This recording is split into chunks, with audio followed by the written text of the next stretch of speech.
माँ जानकी म्यूजिक की प्रस्तुति निगाही से। अहाँ से झगड़ा भागल हमरा माफ करू, हमरा से गलती भागल हमरा माफ करू।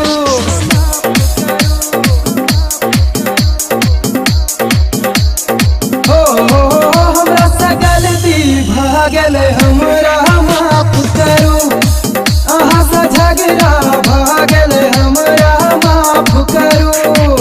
अहाँ के देखते दिल हमर घर के अहिला दिल हमर पागल है के, कोना का झगड़ा भागल हमरा माफ करू।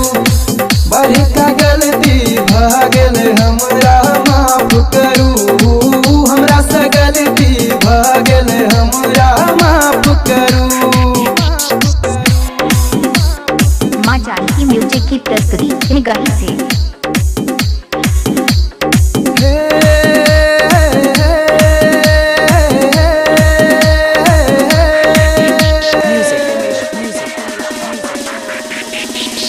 अहाँ से हट के अहाँ से छूट के कोना कर अही न पागल छी, घर से भागल छी, सपना सजावल छियै।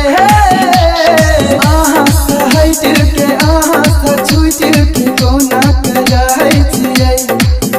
अही न पागल छी, घर से भागल छी, सपना सजावल छियै। अहाँ के सोचते दिन हम काटे, अहाँ के सूरत एक साटे, बुझै छी गलती भागल हमरा माफ करू। कोना के झगड़ा भागल हमरा माफ करू, हमरा से गलती भागल हमरा हमरा हमरा